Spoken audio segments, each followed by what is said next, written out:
Chapter 1, Fragments of Truth. My name is Nathan Rivers, 43 years of age, and for the past 11 years I have shepherded a unit that exists in no official military record. These days, I find myself the unlikely proprietor of an intimate apparel boutique alongside my wife Alina, a 30-year-old vision of grace whom I married after pulling her from the depths of horror in an Afghan prison. I always understood that her feelings toward me were woven with threads of gratitude, yet my selfishness was too profound to refuse the gift she offered. The crimson silk resided in the historical heart of our city, occupying a building of weathered red brick adorned with ornate iron railings and generous display windows. A silver bell chimed its welcome. I lifted my gaze from the accounting ledger and acknowledged the familiar couple, our steadfast patrons. "Mr. and Mrs. Crawford, what a pleasure to see you." I crafted a smile that, I trust, appeared sufficiently genuine. 11 years in special operations had taught me to sculpt my expressions with the same precision I once applied to a sniper's breathing. "Nathan," Jennifer Crawford's face bloomed with warmth. "Alina showed us a new corset design that she claims will absolutely captivate Thomas." Her husband, proprietor of 3 luxury car dealerships, cleared his throat with endearing awkwardness. I harbored fondness for the Crawfords. They belonged to that rare species of wealthy clients who still perceived service staff as fellow human beings rather than mere fixtures. "She's in the fitting room," I indicated with a nod toward the main salon. "Sophia will escort you." Our receptionist, a petite brunette with the posture of a former ballet dancer, materialized beside the clients with practiced grace. I returned to the labyrinth of numbers. They refused to align properly, and this discrepancy gnawed at my sense of order. Not that we lacked for funds, quite the contrary, the boutique flourished. Perhaps too prosperously, if truth be told. Our profit margins exceeded those of the other 5 luxury lingerie establishments combined. The official explanation rested upon exclusive fabrics and bespoke craftsmanship. Yet I possessed sufficient understanding of economics to sense something amiss, particularly with our VIP clientele, who left sums capable of sustaining a month's operations. Looking distinguished as always, Gabriel, my wife Alina's voice, touched with its characteristic smokiness, drifted from the entrance. I raised my eyes. At the doorway stood my brother, Gabriel Rivers. Our parents, apparently struck by the same inspiration, had christened us with names so similar one might suspect a cosmic jest. Simply checking on my favorite relatives, Gabriel embraced Alina, his hands lingering upon her waist a heartbeat longer than propriety dictated, then approached me. "How fares the empire, brother?" I rose to embrace him. He stood a few inches shorter yet moved with an enviable fluidity. Gabriel had always possessed more magnetism, what our father termed natural charisma. Mother claimed he could charm the very stars from the sky. I managed without such gifts. Bare hands sufficed for crushing serpents. 6 techniques for vipers, 8 for cobras. "Your wife appears absolutely radiant in that blouse," Gabriel lowered his voice. "She's radiant, period. Fortune smiles upon you, brother." "I'm aware," I observed Alina as she assisted Katerina, our master seamstress, in arranging samples from the new collection. My wife indeed embodied breathtaking beauty. At 30, she might easily pass for 25, honey gold hair cascading to her shoulders in perpetual perfection, eyes the shade of winter seas before a storm, a figure that seemed sculpted by divine hands. Immaculate makeup and manicure, even while handling delicate fabrics. Alina perpetually appeared as though the next moment might find her gracing a magazine cover. "How progresses that zoning nightmare?" I inquired, recalling his mentions of permit complications for the new office complex. Gabriel's expression soured. "The same bureaucratic obstacle continues to block progress, yet I shall prevail, worry not." He surveyed the space. "Speaking of which, where might one find your VIP sanctuary? I'm considering bringing several business associates next week. They require rather special gifts for their wives. Third door on the right, I indicated, though at present. My words fell upon deaf ears. Gabriel had already set course for the designated door. "Elena," he called, "would you be so kind as to reveal what treasures await our special clients?" My wife excused herself from Katerina and followed my brother's lead. They vanished behind the VIP suite's door. I returned to the accounts, attempting to banish the disquieting sensation left by Gabriel's hungry gaze as it traced my wife's movements. Competition had always poisoned the well of our brotherhood, the eternal narrative elder against younger. Gabriel possessed greater wit, more cunning, superior charm. I commanded greater strength, firmer resolve, clearer purpose. Father, himself a military man, consistently held me as the example. This drove Gabriel to distraction. I retained perfect clarity regarding how we both fell for Elena almost simultaneously. Gabriel found himself in the unfamiliar position of pursuer, and the role chafed against his nature.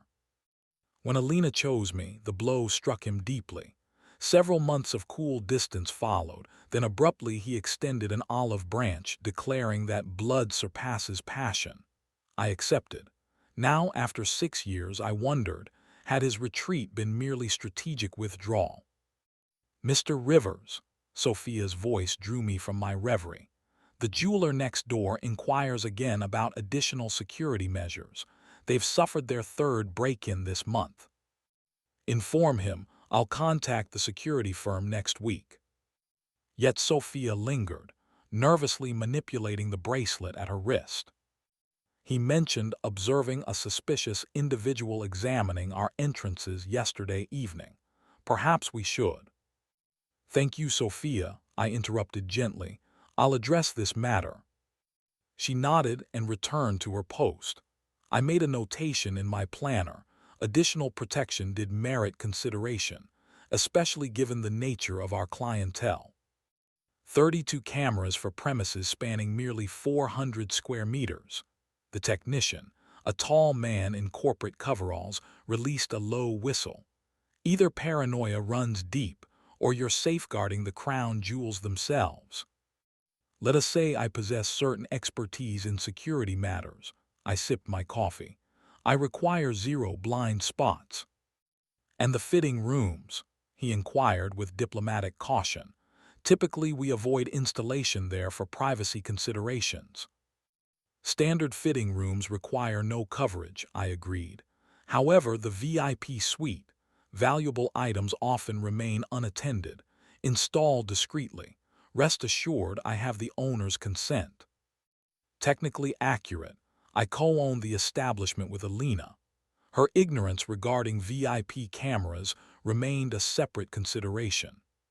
Fortress Security commanded a reputation as the city's premier provider. They serviced the neighboring jewelry establishment, confirming their caliber. Their efficiency impressed, the entire system installation completed within a single day. "Demo access is now active." The technician handed me a tablet with the installed application. "All cameras viewable in real time. Full recording commences at midnight. Archives retained for 60 days. I verified, scrolling through camera feeds. "Precisely as requested. Extended storage requires additional cloud subscription fees." He gathered his tools, consulting his timepiece. "Mr. Rivers, all work is complete. Contact us anytime with questions." I signed the completion certificate and saw him out. The boutique had closed, yet Katerina lingered, completing a rush commission. She waved from the far corner where she labored over a translucent bodice. "Don't linger too late, Katerina," I called. "Secure everything when you finish." "Certainly, Mr. Rivers, nearly complete." I stepped outside where Elena awaited, elegant even at day's end. "Camera's finished," she took my arm. "Gabriel thinks it's money wasted. Nothing ever happens here." "Tell that to the jewelers next door," I shrugged.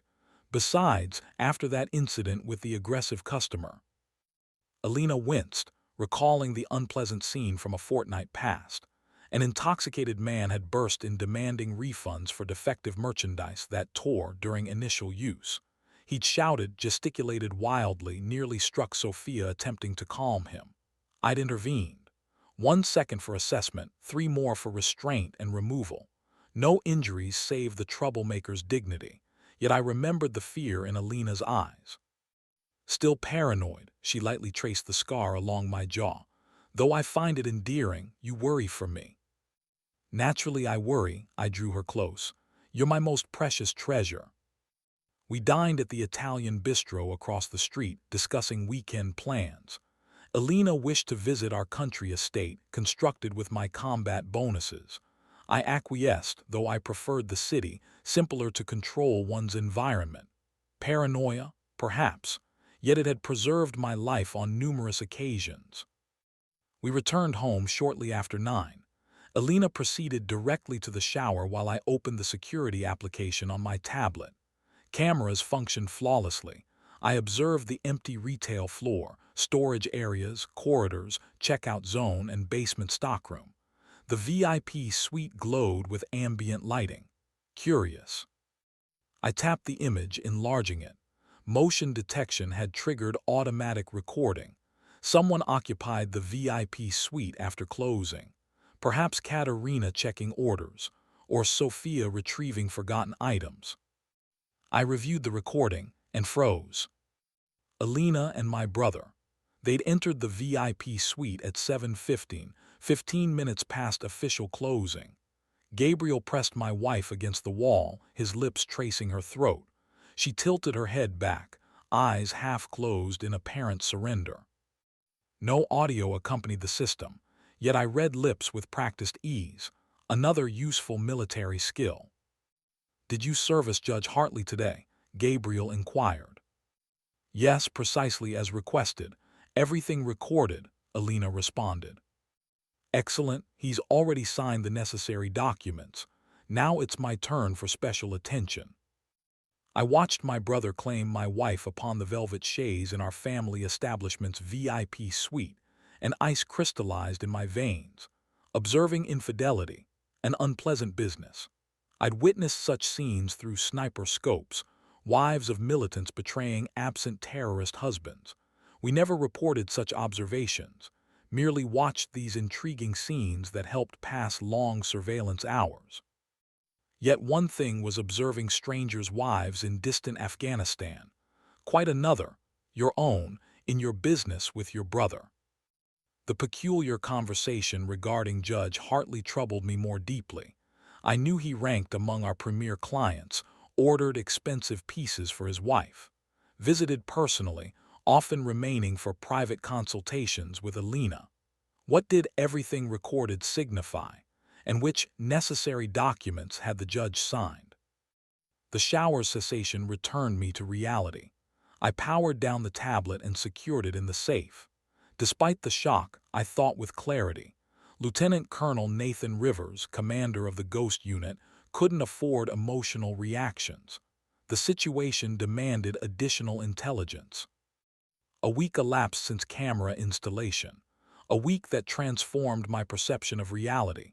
I staged no confrontations, neither with Alina nor Gabriel, maintained normal behavior, smiled at clients, kissed my wife each morning, discussed city affairs with my brother. Yet nights I spent reviewing camera footage. This week Alina conducted special consultations with 5 VIP clients. All men, all influential city figures. Judge Hartley merely one among them. Police Commissioner Stevens also visited, construction magnate Mackenzie, newspaper editor Patterson, and Mayor Warren. With each, Alina discussed matters extending far beyond lingerie selection. Watching these recordings convinced me my wife had mastered the seduction arts with consummate skill. She presented herself uniquely to each man. With Judge Hartley, innocent creature requiring protection. With the police commissioner, wanton seductress.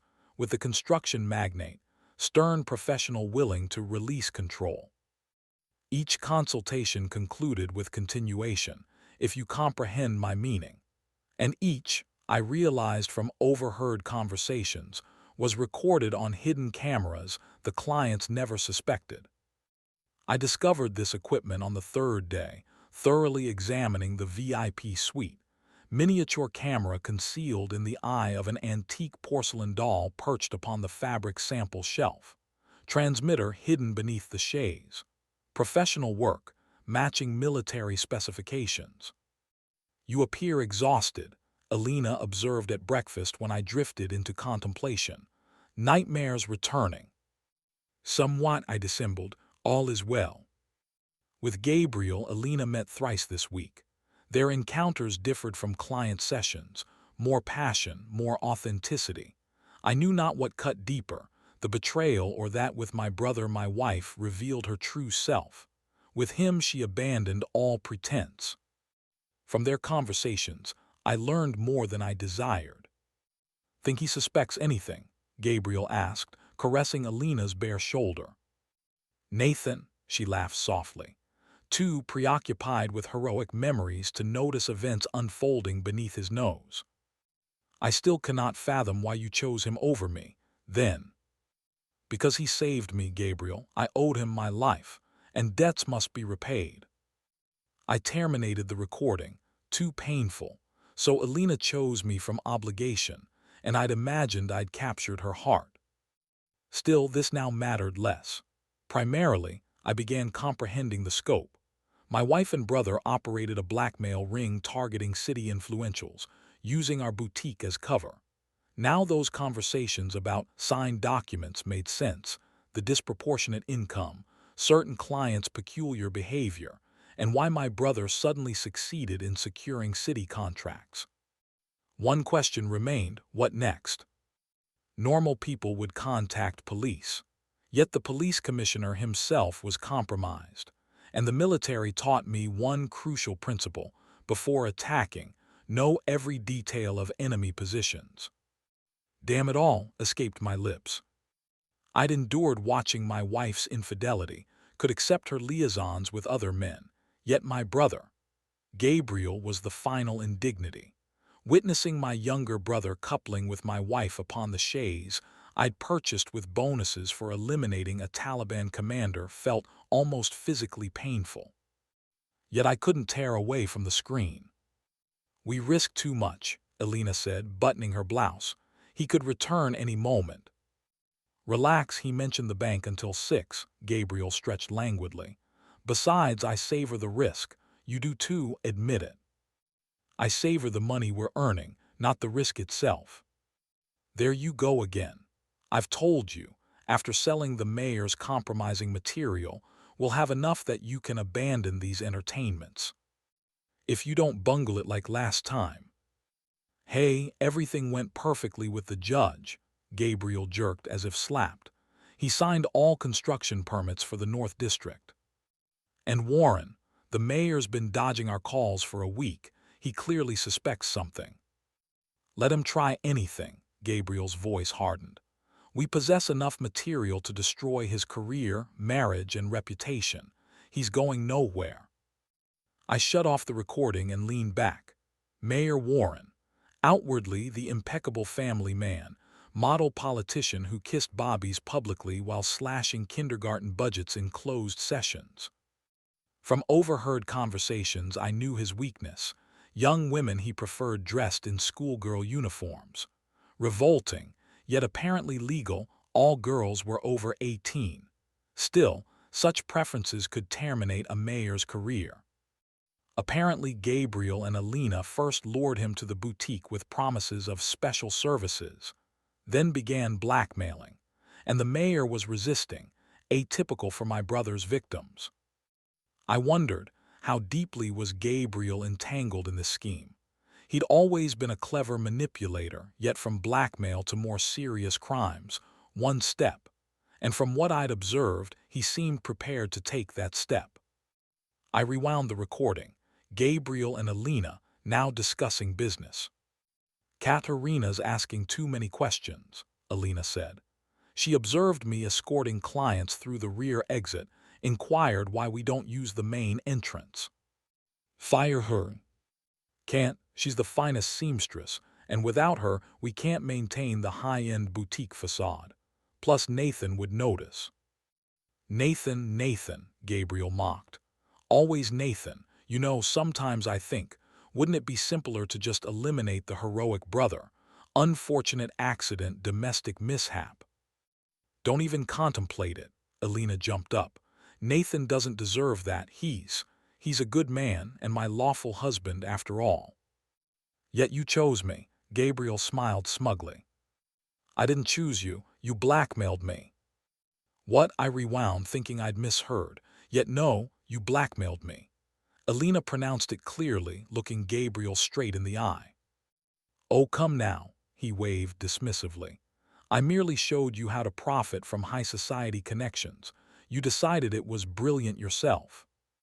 After you threatened to tell Nathan about my past, about what transpired in captivity, and about my father.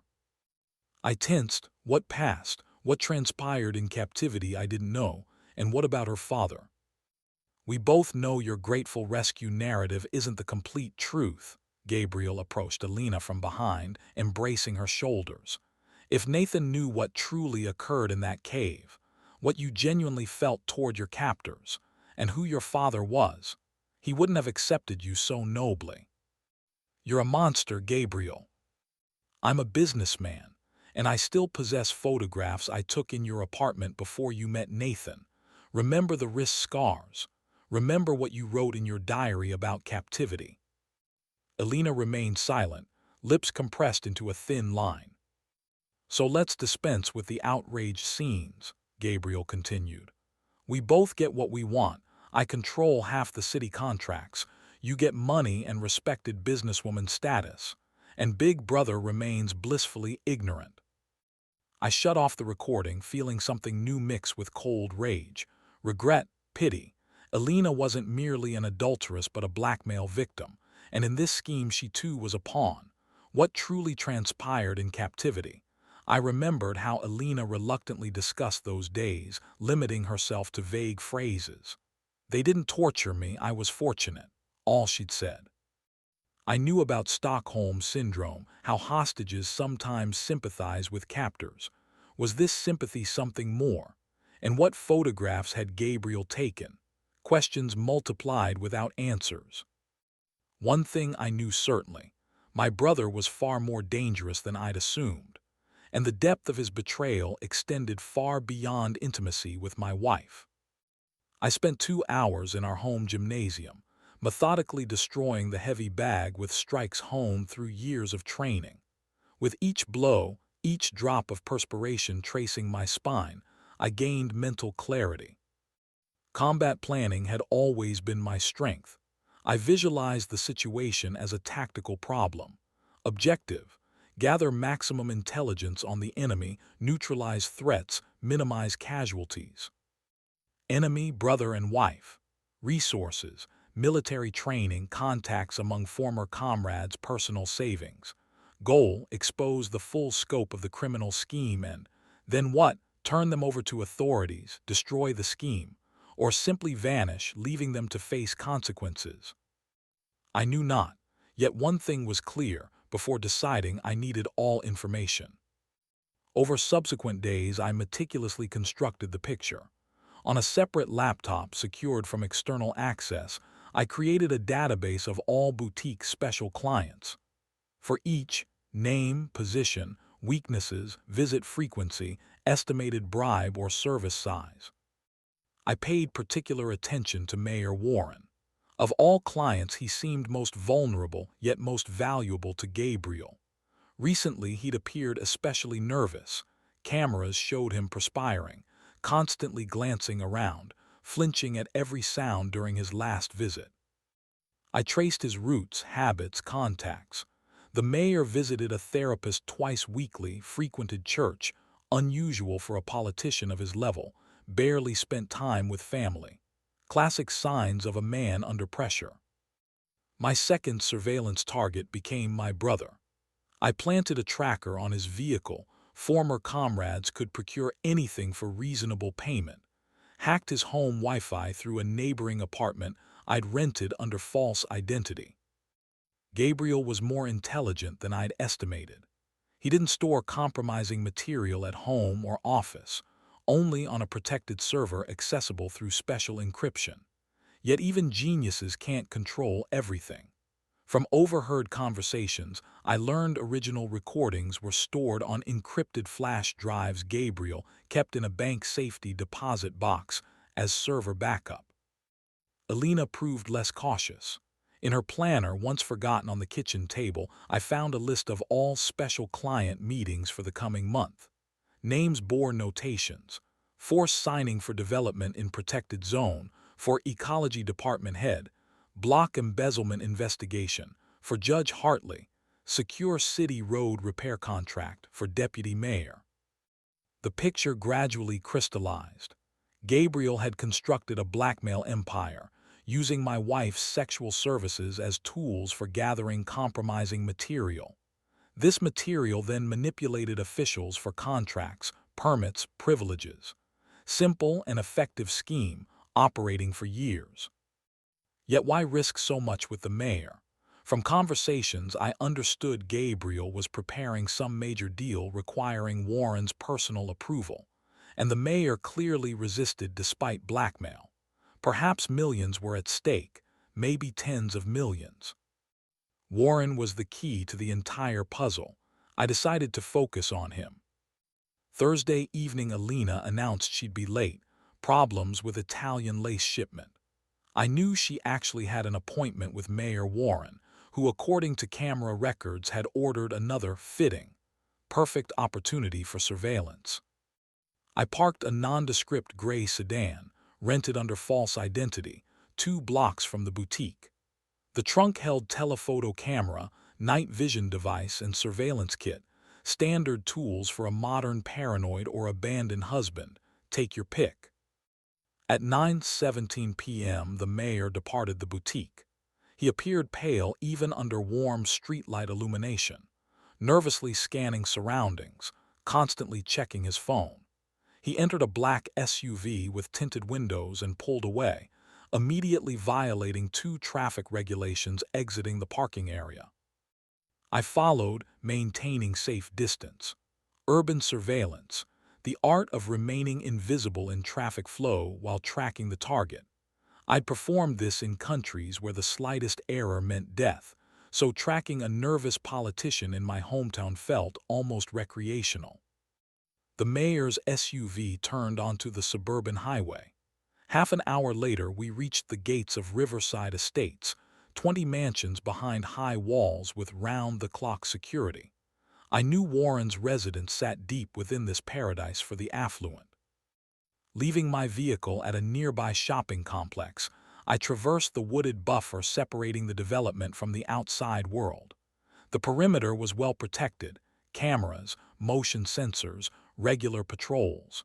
Yet every system possesses vulnerabilities. Here, the food delivery stream regularly circulating through the main gates. I donned a delivery service jacket retrieved from a restaurant dumpster, intending to return it later naturally, clipped on a counterfeit badge, and grasped a pizza bag. The gate guard barely glanced before waving me through. The mayor's residence, 3-story colonial mansion with white columns and immaculately manicured hedges, embodied the American dream architecturally.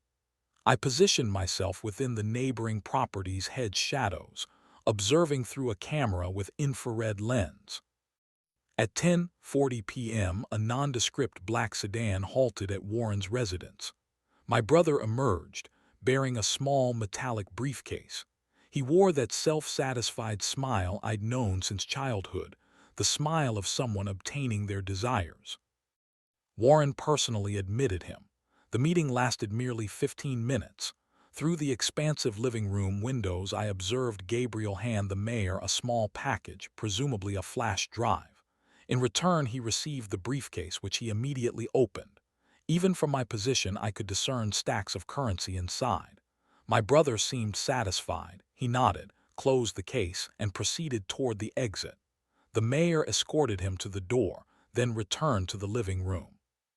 Through the driver's window, I observed Gabriel make a telephone call while seated in his vehicle. judging by the conversation's brevity. A short phrase, perhaps "it's done" or similar.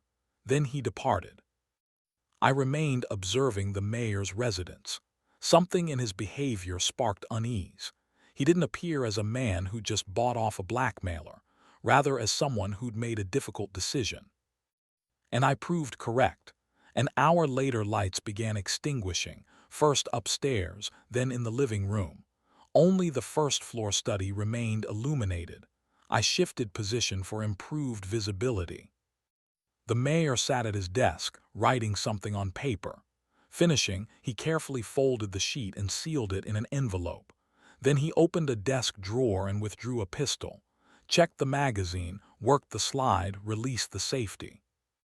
"Christ," I muttered, comprehending what was about to transpire. I sprinted toward the house, yet knew I wouldn't arrive in time. Through the camera sight, I witnessed the mayor raise the pistol to his temple. A second's hesitation, deep breath, closed eyes.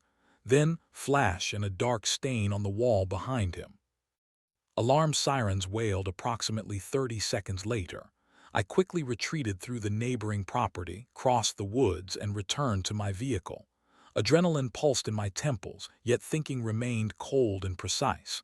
I just witnessed the mayor's suicide, and possibly understood why Gabriel had rushed to collect payment. He knew Warren was on the edge, and hurried to extract whatever remained possible. Chapter 2, Ashes of Truth. Death often catalyzes the exposure of life's hidden mechanisms. Following the mayor's suicide, my pursuit transformed from personal vengeance into something far grander. I understood well that between the moment a man pulls the trigger and the photograph of a smiling politician in a memorial frame labeled "died suddenly of cardiac arrest" lies an entire realm of manipulation, authority, and control. Someone desperately required ensuring Warren's true cause of death remained concealed. And I intended discovering precisely who. The cordon surrounding Warren's mansion lifted after 2 days. I monitored this from the same sedan, from the same position by the shopping complex. Police vehicles departed sequentially. The medical examiner's van had long since removed the body. Several times I observed detectives, photographers, and forensic specialists entering and exiting the residence. Official investigation. Official and utterly fabricated. Returning home, I activated local news. The anchor spoke with genuine sorrow about the untimely passing of one of our state's most promising political figures. Beside him sat the city's chief medical examiner, explaining with a gentle smile that death resulted from acute cardiac insufficiency due to stress, a common affliction among driven professionals. The same medical examiner who, according to our camera recordings, had visited the boutique twice last month for special fittings. Tragic, isn't it? Alina stood in the living room doorway, arms crossed over her chest. He always appeared so vital. Appearances deceive. I looked up from the screen. You, for instance, appear saddened. Something flickered through her eyes, fear, suspicion. I am saddened, Nathan. Mayor Warren was our client, a valued client. Indeed, I nodded. Unusual man. Constantly ordered intimate apparel, yet his wife never appeared for fittings. Curious, wouldn't you say? Alina remained silent, studying my face with that wariness a predator employs when assessing potential threats. We were both engaged in the same game, testing waters, attempting to discern what the opponent knew. He valued privacy, his position demanded it, she finally responded. Perhaps he felt embarrassed by his preferences. Or perhaps afraid, I shrugged. What do you think, Alina? Did he possess reasons for fear? Now I was almost certain. Fear flashed through her eyes, yet only momentarily.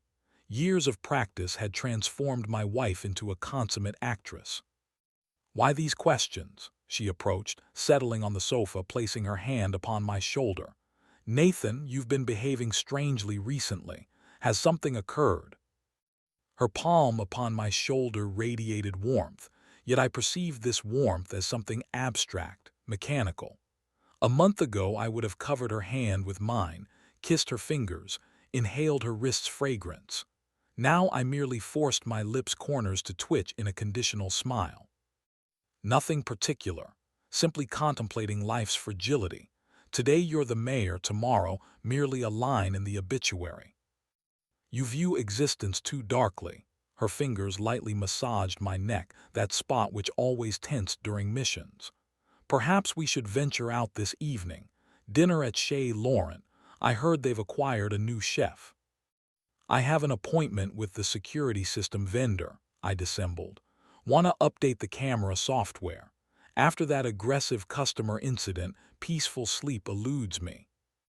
You never sleep peacefully regardless. Her voice carried almost genuine concern. Very well, another time then. She departed, leaving a trail of French perfume. I noted Alina hadn't inquired what was amiss with the already installed cameras. This proved telling. She clearly avoided this topic.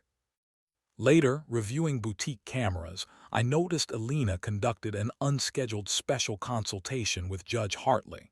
They weren't engaged in carnal activities, merely conversing, with the judge appearing tense and constantly mopping perspiration from his brow. I enlarged the image of his lips, attempting to decipher the words. "Certain the cameras aren't recording?" Hartley inquired. Alina nodded, soothingly stroking his hand. "Executed flawlessly, no one will suspect." Coroner's conclusion. The judge exhaled with relief and presented her an envelope. Now the puzzle assembled itself. Judge Hartley had apparently orchestrated the falsification of autopsy results. The suicide note vanished, true cause of death concealed.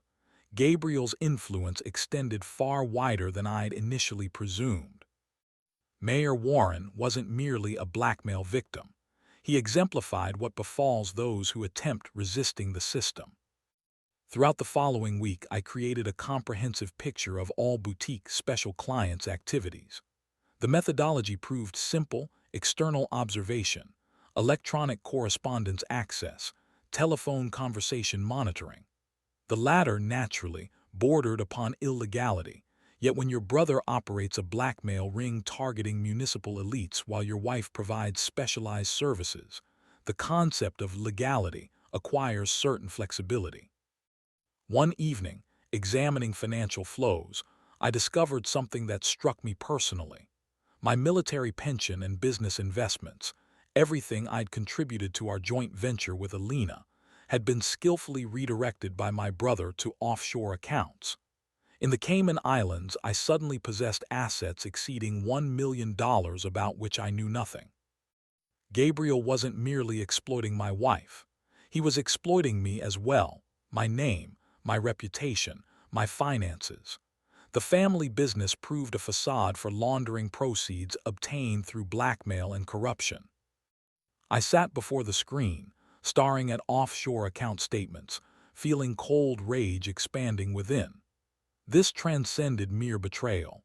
This was systematic, calculated exploitation of someone my brother should theoretically cherish and respect.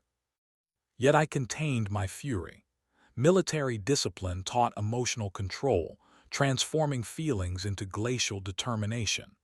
I continued portraying the oblivious husband and brother while accumulating intelligence about all scheme participants, their vulnerabilities, leverage points. Information that constituted my weapon, and like any armament, it demanded proper application. "Mr. Rivers, might I have a moment?" Katerina's voice, our seamstress, carried softer than usual. She stood at my office threshold, nervously manipulating her blouse hem. "Certainly, Katerina, please enter." I set aside the documents I'd been reviewing. "What troubles you?"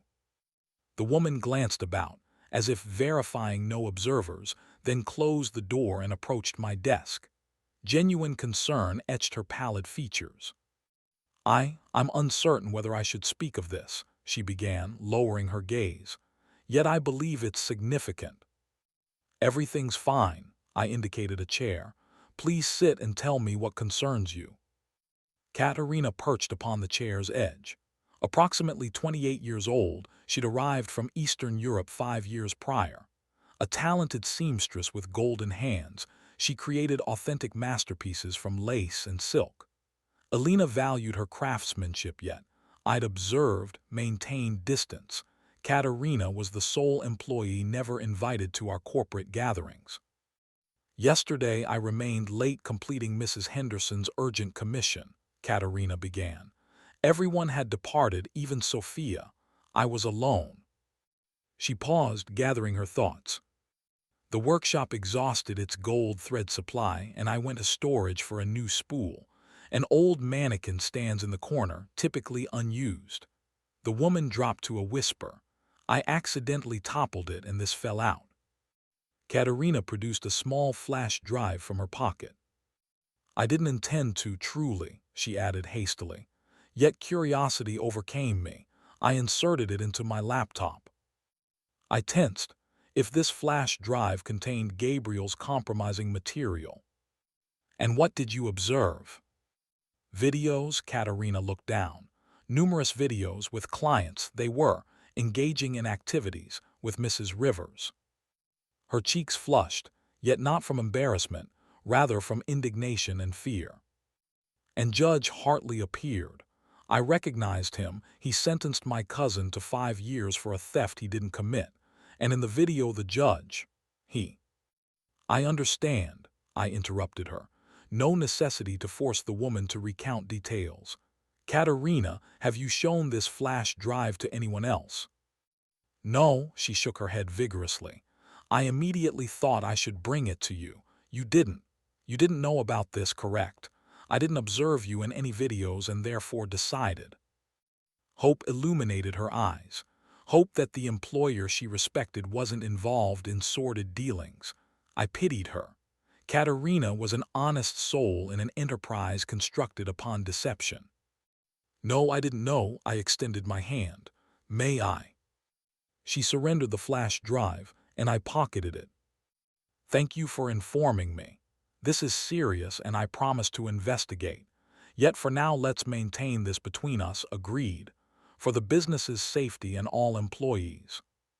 Certainly, Katerina nodded. I won't tell anyone yet. This is wrong, their actions. It's blackmail, isn't it? It appears so. I met her gaze directly. Katerina, exercise caution. Don't discuss this with anyone, especially Mrs. Rivers or her brother. I'm addressing this matter.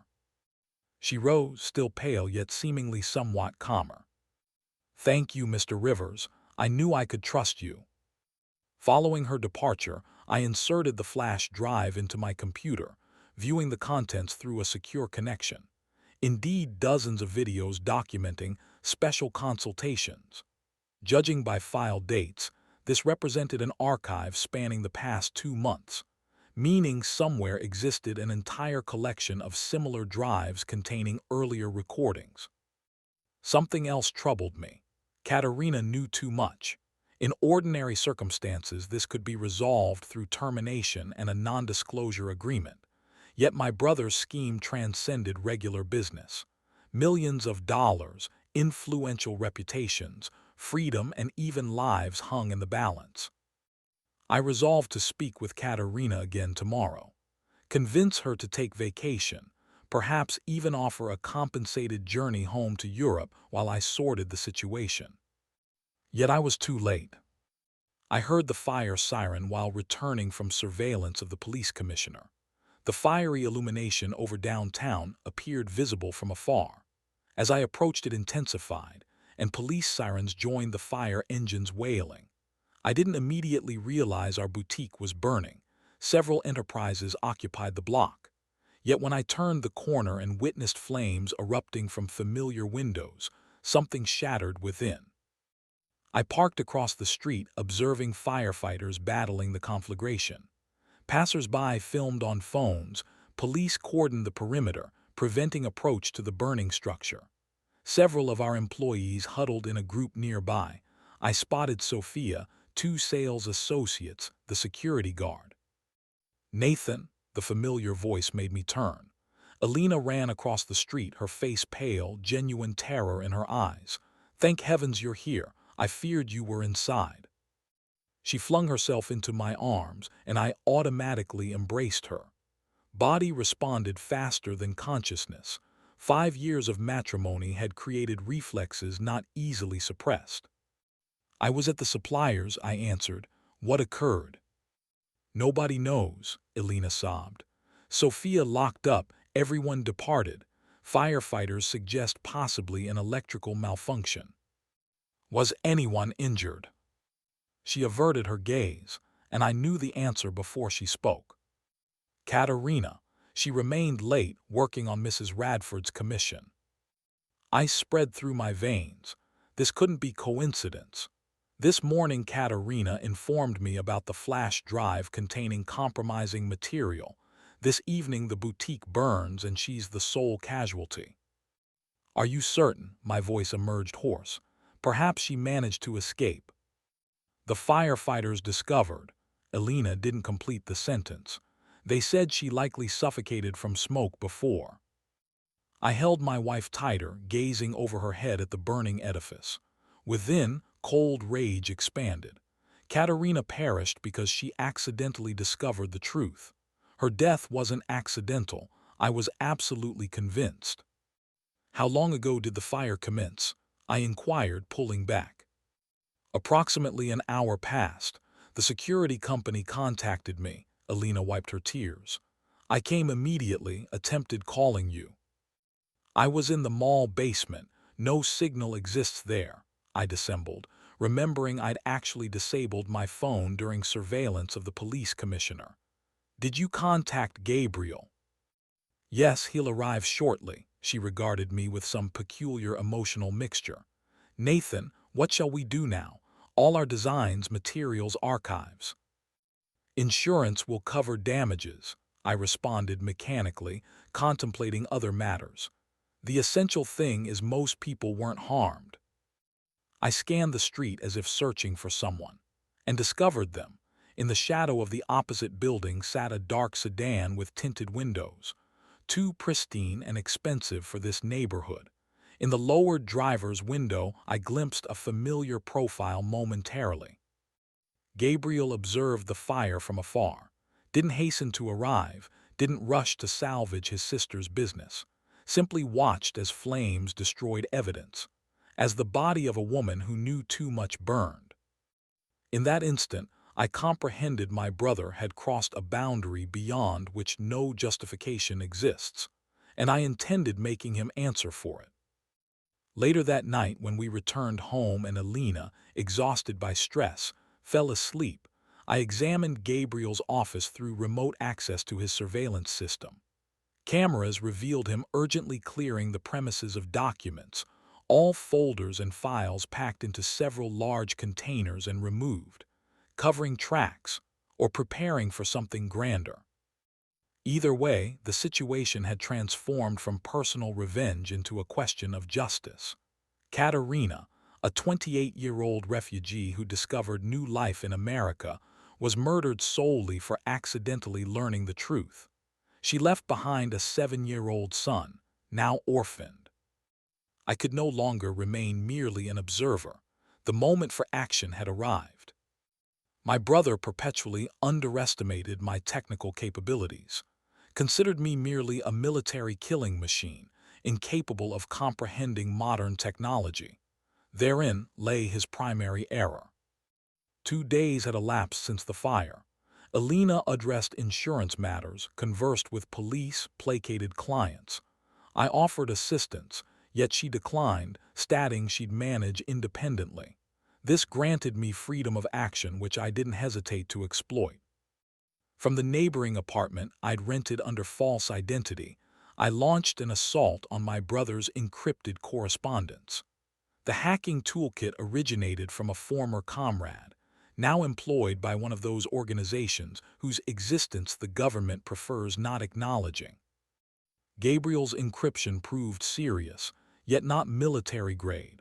After 6 hours of continuous effort, I gained access to his protected email, and what I discovered there surpassed my darkest apprehensions. Gabriel was orchestrating a massive auction where he intended selling all accumulated compromising material to the highest bidders. Purchasers would include political adversaries of his victims, business competitors, tabloid publications. Judging by preliminary bids, we discussed millions of dollars per lot. Yet the principal revelation, Gabriel didn't intend halting there. Following the auction, he planned to vanish, absconding with all proceeds, abandoning both Alina and myself to confront consequences. In one message, he referenced a contingency plan for particularly obstinate partners. Whatever this plan entailed, I doubted it envisioned a lengthy and prosperous life for Alina and myself. The auction was scheduled in 3 days aboard the yacht of one Marcos Ventura, a businessman possessing questionable reputation. The vessel would navigate to international waters, simple method to circumvent American jurisdiction. I replicated all information regarding the impending event, guest roster, yacht schematics, security arrangements. Gabriel displayed pedantic attention to details, which operated in my favor. I could prepare for infiltrating this auction with the same meticulousness I'd once applied to combat operations. 3 days remained for preparation. During this interval, I needed to procure counterfeit documents, weaponry, develop multiple action plan variants. I also needed to determine Alina's fate. She was clearly implicated in my brother's scheme, yet after the overheard conversation, I began questioning how voluntary her participation truly was. I closed the laptop and reclined in the chair, massaging my nose bridge. A strategy began crystallizing in my mind. I needed to contact individuals I'd hoped never to encounter again, those inhabiting the world's shadowy corners where matters beyond law found resolution. I extracted a disposable phone and dialed a number memorized perfectly. After the 5th ring, a gravelly voice responded. "Who is this?" "Phantom." I spoke the code word unused for 5 years. Pause then. "What the hell do you want, Rivers? Thought you'd retired." "Marcus, I require assistance, the variety that leaves no traces." Former Marine Sergeant Marcus Delaney, known in select circles as Shadow, specialized in resolving delicate complications. We convened an hour later in an all-night establishment on the city's periphery. "You look like hell," he observed, sliding into the seat opposite. "Matrimony not agreeing with your constitution." "Need the complete package," I disregarded his inquiry. "Documents, armaments, surveillance equipment, and disguise." Marcus whistled. "Serious requisition, federal agents, revenue service."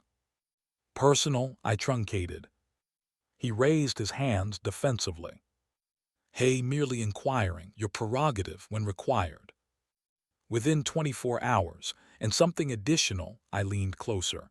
"I need intelligence on the yacht Fortune, owner Marcos Ventura." Marcus's eyebrows ascended.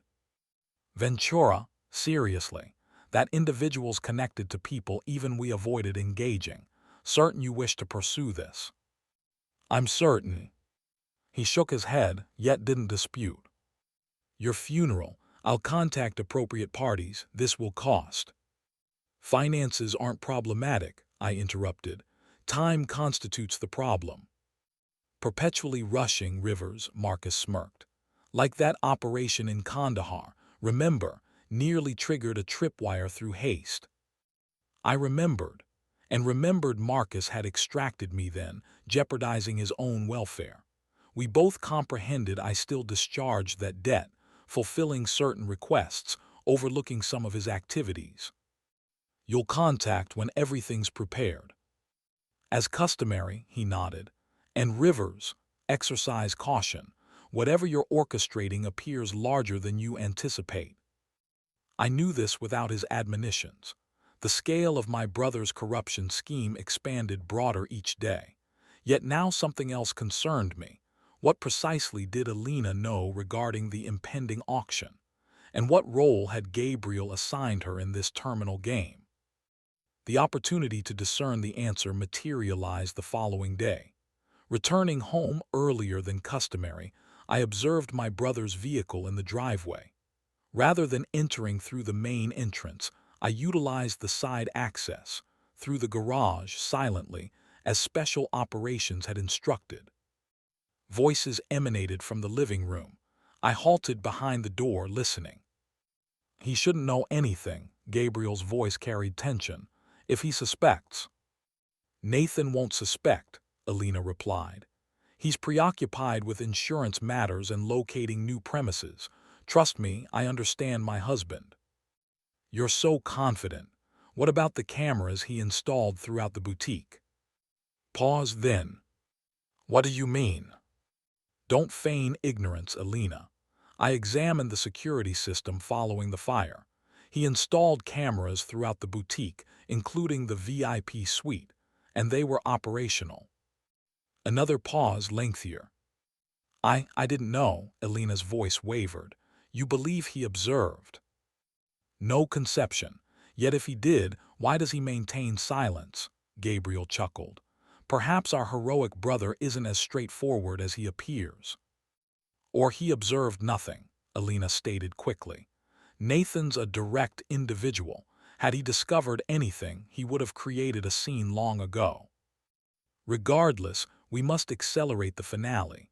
Following the auction, you'll receive your portion and can vanish.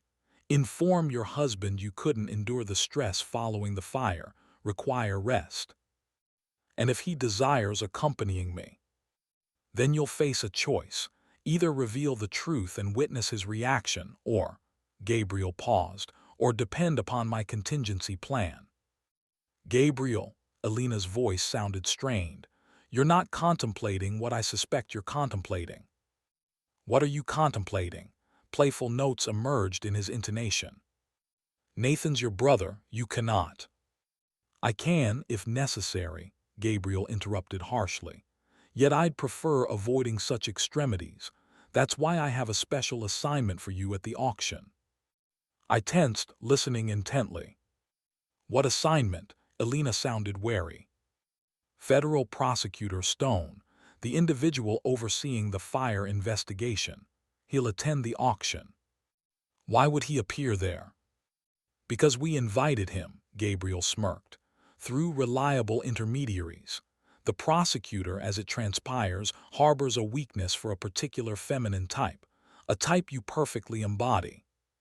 You want me to seduce a federal prosecutor? Disbelief saturated Alina's voice. Not merely seduce. You'll conduct a special demonstration of our services with him during the auction itself. We require something authentically compromising. That's excessively risky, Gabriel, if the FBI. No FBI presence will materialize, he interrupted. Everything's controlled. The Coast Guard that might harbor suspicions supports us. The yacht captain likewise. Security will examine all guests for weapons and surveillance devices. It'll be absolutely secure. Alina maintained silence. I could almost physically sense her internal struggle. And if I refuse, she finally inquired. Gabriel laughed, yet that laughter contained no mirth. Then I'll be compelled to present Nathan certain materials, regarding your past, regarding what truly transpired in captivity, and regarding your father's identity. You wouldn't dare. Shall we test that theory? His voice turned glacial. How do you imagine your noble husband will react upon learning you're the daughter of the man who ordered 3 of his comrades executed? The very terrorist he was assigned to eliminate during the operation. That you became his wife not from love or gratitude, but to avenge your father. I froze, feeling blood drain from my features. Alina, daughter of a terrorist, daughter of the individual responsible for my friends' deaths. This proved too monstrous for truth, yet it would explain considerable aspects. It wasn't thus, Alina's voice trembled. I genuinely felt grateful for the rescue and never desired vengeance. I simply became confused. Relate that to him, Gabriel truncated, if you wish to risk it. Weighty pause, then. Very well, I'll perform this task. Yet following the auction we separate permanently, Gabriel. I'll claim my portion and vanish, without Nathan. Sensible resolution, Self-satisfaction permeated my brother's voice. Believe me, this arrangement benefits everyone. You'll be liberated from reminders of your errors. I'll obtain my finances, and your husband, well, he'll manage. Heroes invariably manage. I silently retreated to the garage, then slipped outside, entered my vehicle and drove a block distant, halting roadside. My hands trembled. My world had just inverted for the second occasion. I believed I comprehended the complete truth regarding my wife and brother's betrayal. Yet reality proved even more merciless. Alina hadn't merely been unfaithful. She'd married me, possibly with the initial intention of avenging her terrorist father, whom I'd eliminated during an operation. The identical young woman I'd rescued, the identical hostage for whom my friends had perished, the daughter of our objective. This clarified why her father had abruptly vanished from her narratives following our nuptials, why she never desired discussing her family. Yet another revelation emerged. Alina also proved a blackmail victim. Gabriel controlled her through threatening to expose the truth regarding her past, and she feared my reaction sufficiently that she preferred participating in his corrupt schemes. Did she possess choice? Did I possess choice presently? I gazed at the road ahead, and a strategy gradually crystallized within my mind. The yacht, the auction, the federal prosecutor investigating our boutique fire. Everything converged toward a singular point, like threads drawing toward a web center. 2 days remained for preparation, and I intended utilizing every minute to prepare for any eventuality. Yet one certainty I possessed: no one else would perish due to my brother. Not innocent witnesses, not blackmailed officials, not my wife, even if she deceived me from the very inception. Chapter 3: Turbulent Waters. There exists a point of no return, an instant when decision-making becomes inescapable. For me, that moment arrived while seated in Marcus Shadow Delaney's studio as he transformed me from Lieutenant Colonel Nathan Rivers into a Hungarian collector of scandalous materials. Glacial resolve saturated my consciousness completely. I no longer remained a betrayed husband nursing a fractured heart. I'd become a soldier with a mission. All preparation, all years of training returned as if I'd never departed service. Nothing remained except the objective and pathways toward its achievement. The cheekbone contour requires greater alteration. Marcus leaned closer, applying silicone prosthetics to my features. This Istvan Kovacs you're becoming should possess a more angular jawline. I remained motionless, observing my transformation within the mirror. Presently my face resembled a canvas upon which an artist methodically created a new persona. "Did you procure what I requested?" I inquired, attempting not to move my lips. "Everything required resides in that case." Marcus indicated a metallic briefcase in the corner. "Documentation proves flawless. Weaponry remains compact yet effective.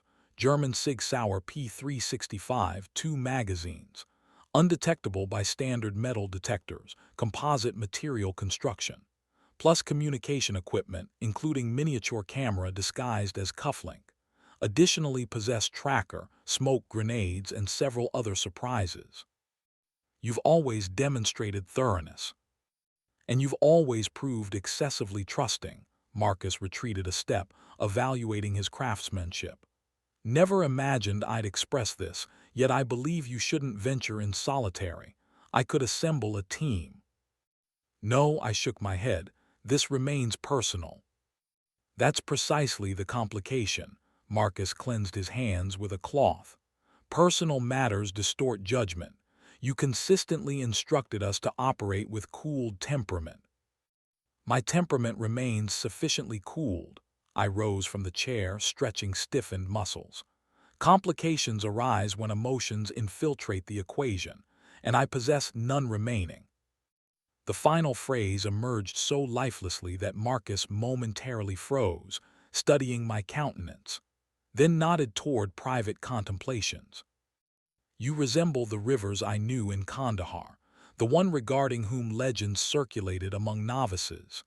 He approached a wardrobe and extracted a dark suit. "Try this. Handcrafted, authentic Hungarian tailoring. Istvan Kavak's wouldn't sport mass production." The suit fit impeccably, as if tailored specifically for my frame. Marcus added concluding touches: several rings upon my fingers, golden timepiece, cane with ivory handle that I suspected concealed some armament. "Now you're an authentic European aristocrat harboring unsavory inclinations," he smirked. "How's the accent?" "No complications," I responded with pronounced Eastern European inflection.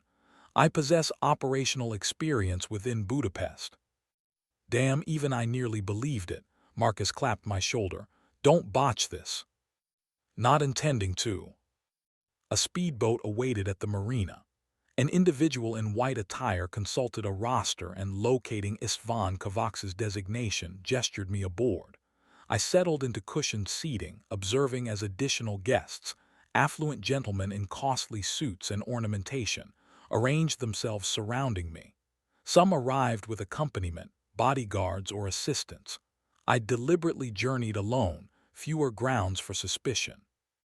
The vessel departed moorings. The shoreline commenced receding. 20 minutes subsequently, we approached an enormous yacht, illuminated brilliantly against evening twilight.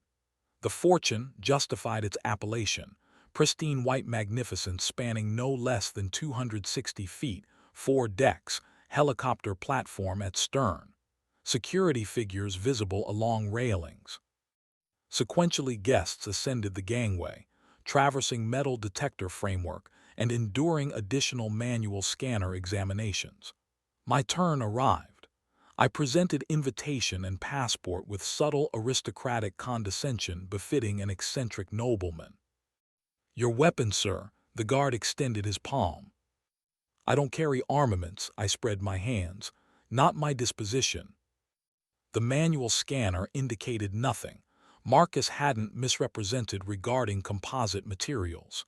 They permitted my boarding.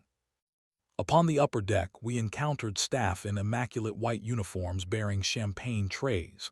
I accepted a glass yet refrained from drinking. I required absolutely lucid cognition. Guests circulated, conversing quietly. The atmosphere conveyed expensive cigars, perfume, and the barely perceptible fragrance of decadence.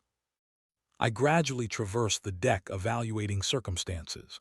Approximately 30 guests excluding personnel. Security, minimum 15 individuals, all armed, many displaying characteristic military bearing. 4 exits toward lower decks, 2 emergency gangways. At stern, lifeboats and emergency rafts. Then I observed her. Elena stood at the railing in a burgundy evening gown featuring profound back exposure. Her hair gathered in an elegant arrangement, revealing her neck. Beside her stood a middle-aged gentleman in austere dark attire, apparently the identical federal prosecutor Stone. He maintained rigid posture, continuously scanning surroundings. I diverted my gaze, unwilling for my wife to notice my observation despite disguise. Instead, I concentrated upon another objective: my brother, who presently ascended a modest platform at deck center. Gabriel appeared triumphant: pristine white suit, confident demeanor, impeccable grooming, authentic master of circumstances.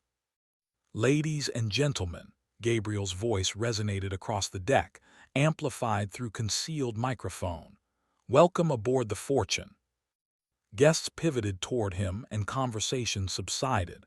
Gabriel surveyed everyone, pausing momentarily upon each countenance. Theatrical abilities had perpetually constituted his strength. "Tonight you'll participate in an extraordinary auction. Here, distant from intrusive observation, you may acquire what no currency can purchase in conventional society." He executed an effective pause. "Information, modernity's most precious commodity." Approving murmurs rippled through the assembly. Gabriel proceeded. "Before trading commences, permit me to remind you of regulations. First, events transpiring aboard the Fortune remain aboard the Fortune. Second, all transactions execute via cryptocurrency through encrypted channels. Third, Auction victors receive exclusive rights to all lot intelligence, including source materials. Fourth and most significant, he smiled broadly, savor the evening. Now I invite you to the principal salon where bidding shall soon commence. Guests migrated toward the central entrance leading into the yacht's interior. I lingered until the primary mass advanced ahead, then joined the procession, maintaining peripheral position.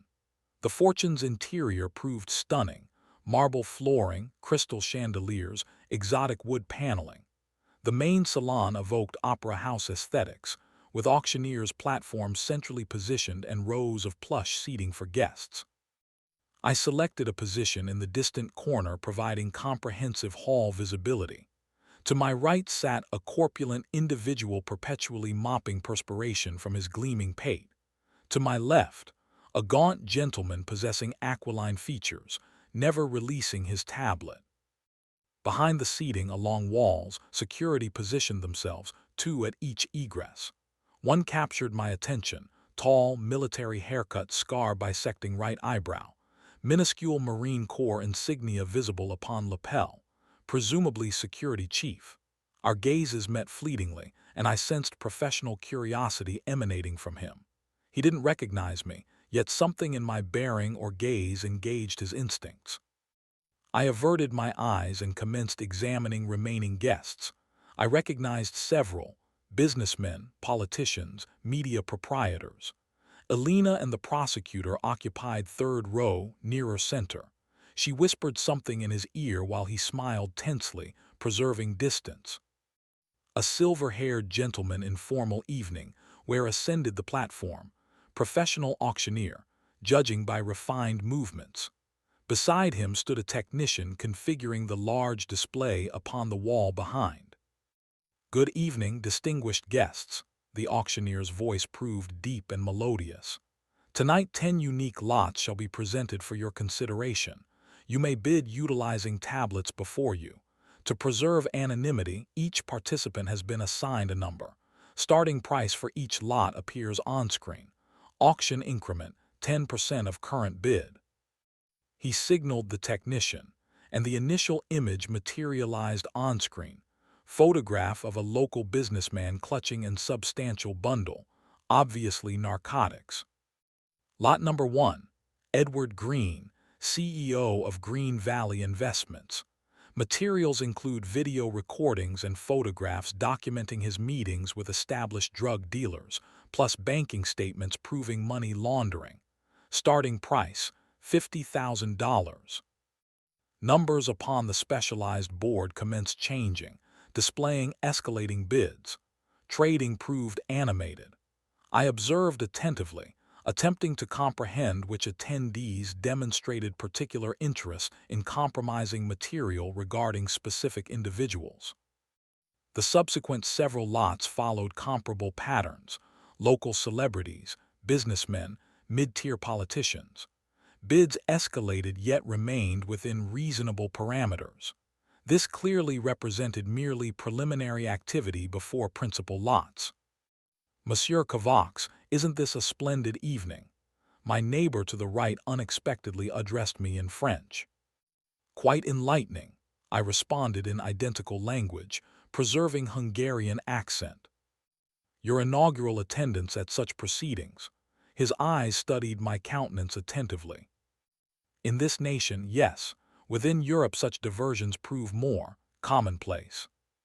The gentleman nodded knowingly and redirected attention toward the screen where fresh lot materialized. I observed the security chief with facial scar monitoring our brief exchange.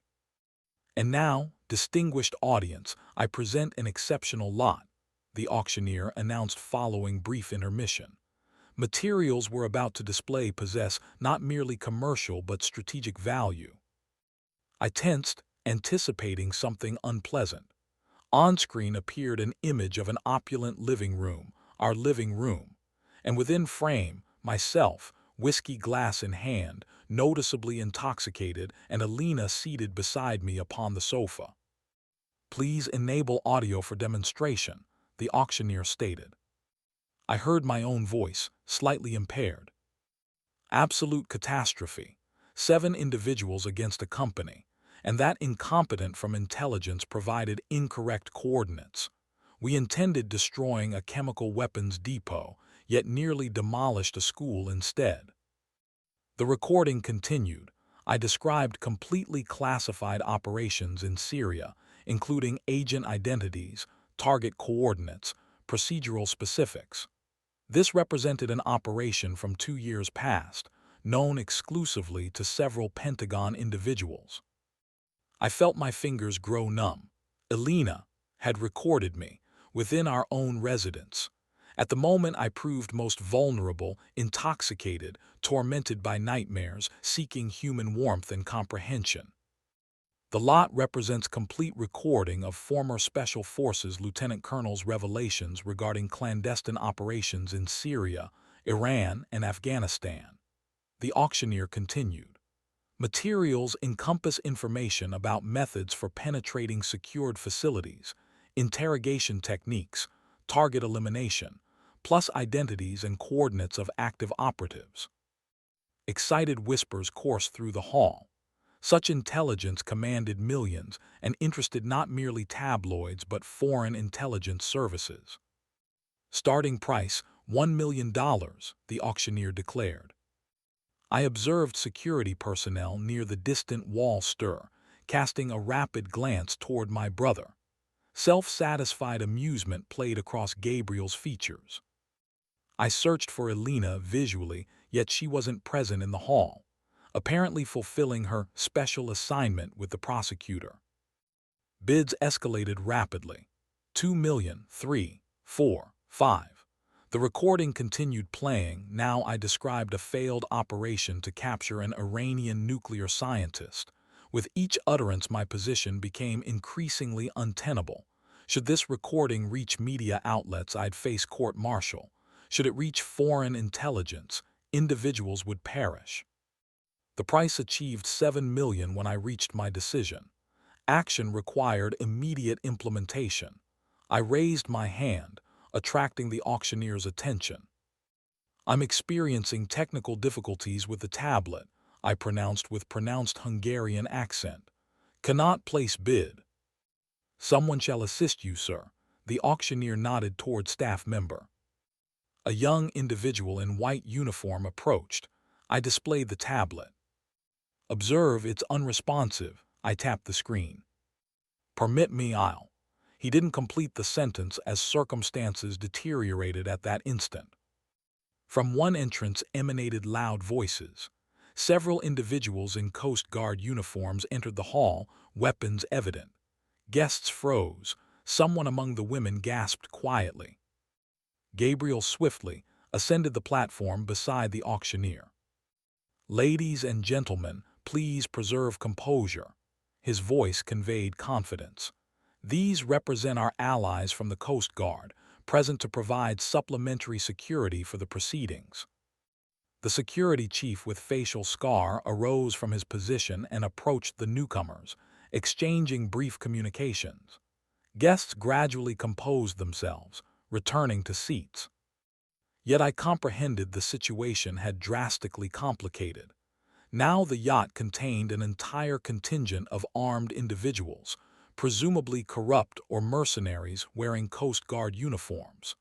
Plan modification became necessary. As you observe, our security remains under reliable protection, Gabriel resumed speaking. Let's continue the auction. Where did we pause? Ah, yes, 7,200,000 for unique military intelligence. Guards in Coast Guard uniforms positioned themselves along walls, 2 at each exit. All carried sidearms.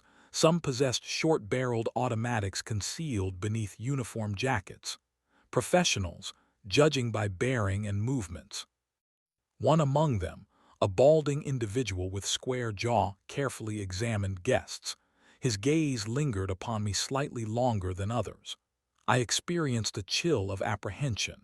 Something within my disguise or behavior had aroused suspicion. Trading proceeded. The price for my military secrets reached $9 million when the individual with square jaw commenced slowly approaching my position. Casually, as if merely patrolling the hall, yet I knew. He approached me specifically. I rapidly calculated alternatives.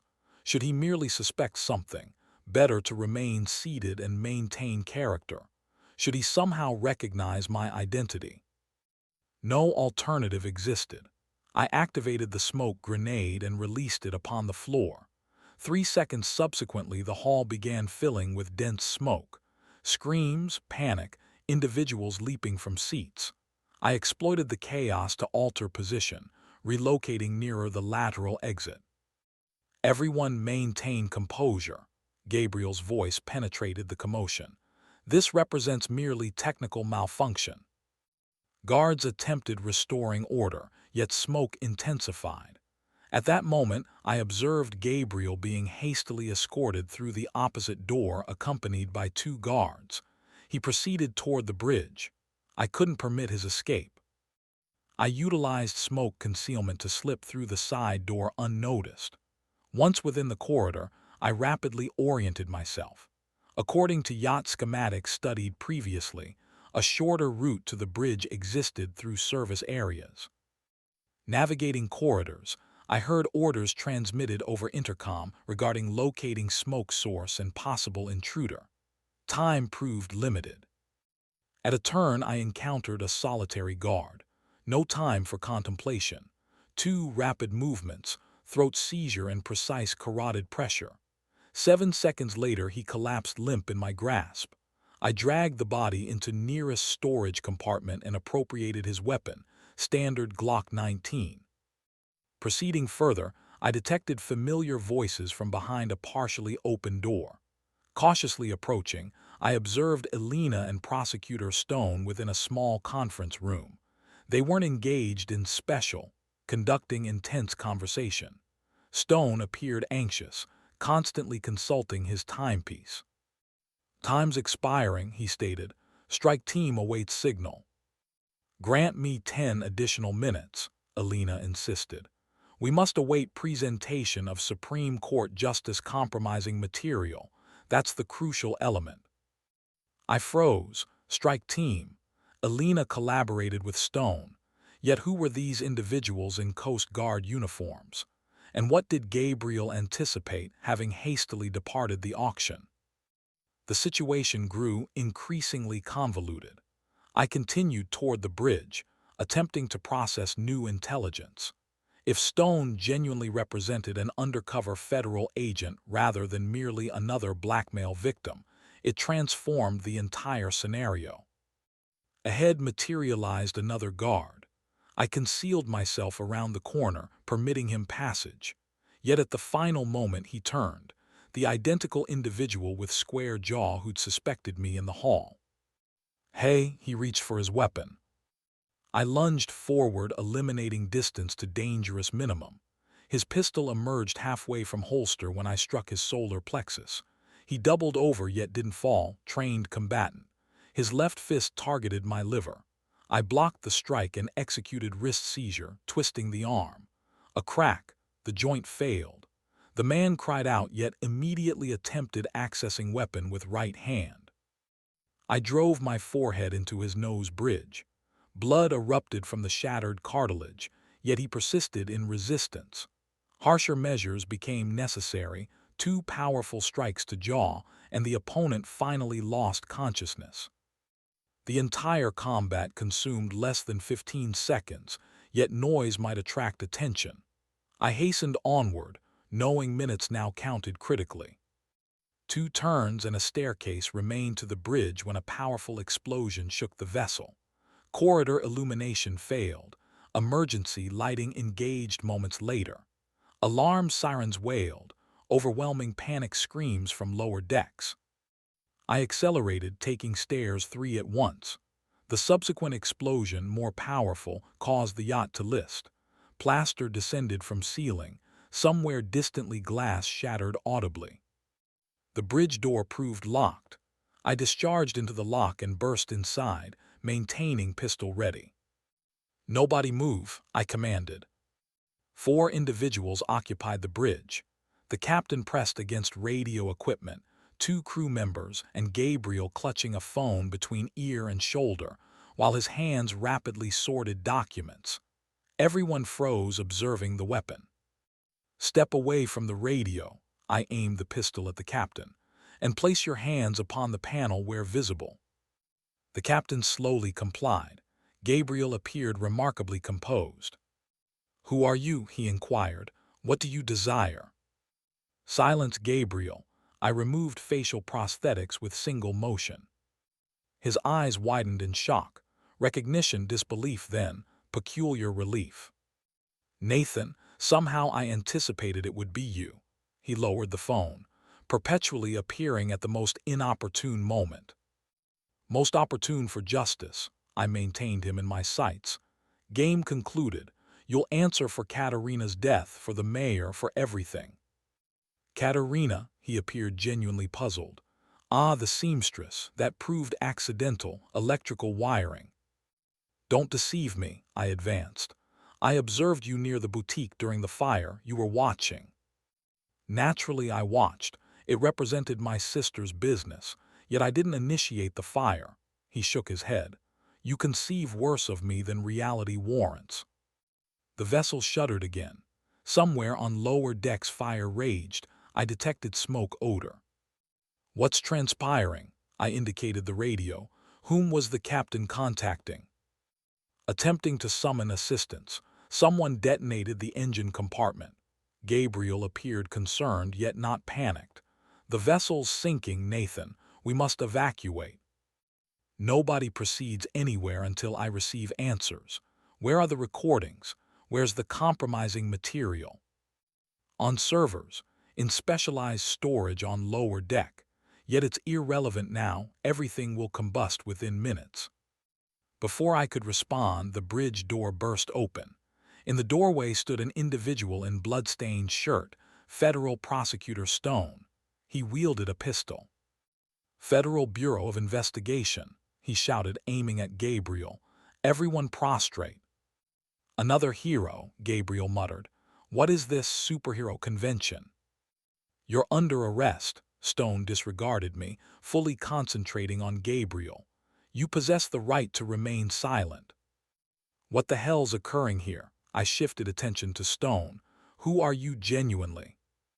"Robert Stone, FBI Special Agent." He finally regarded me. "Past 6 months investigating your brother's corruption network. And you, I presume, are Nathan Rivers. Your wife spoke extensively about you." "My wife, Alina's working for us, became informant following the mayor's death." Stone nodded briefly. "She couldn't reveal truth to avoid endangering you." I felt the floor vanish beneath, not merely from the yachts list. Alina supported law enforcement. Gabriel erupted in laughter. "Lord, what irony! You believed she betrayed you, yet she protected your interests." He turned toward Stone.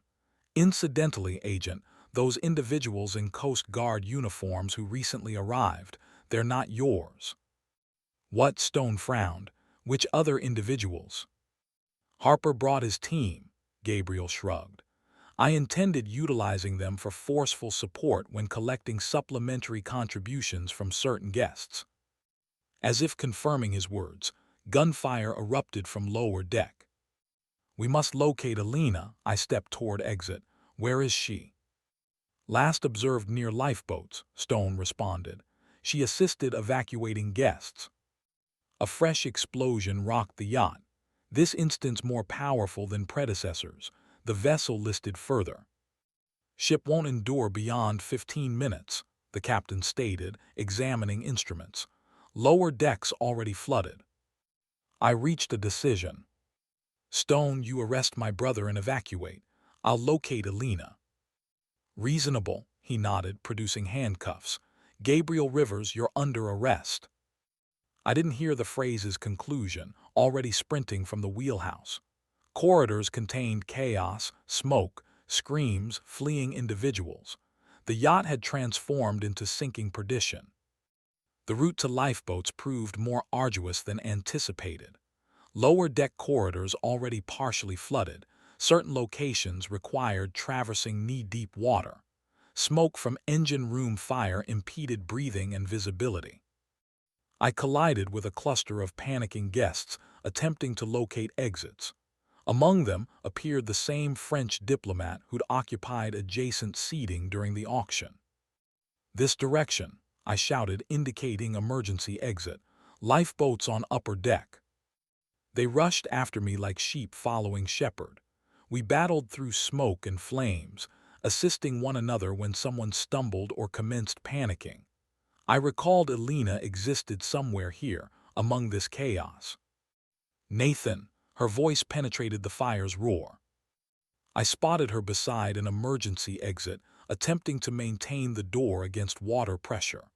Her evening gown hung in tatters, hair disheveled, yet eyes remained determined. "Assist me," she shouted. "There's a blocked compartment beyond this door." I transferred my weapon to the French diplomat. "Cover us." Together with Elena, we pressed against the door.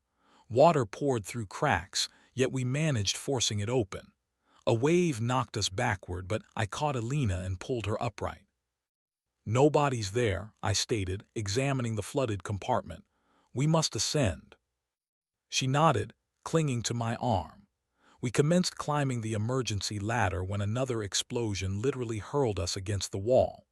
The yacht lurched sharply, interior lighting finally expired, replaced by dim emergency illumination.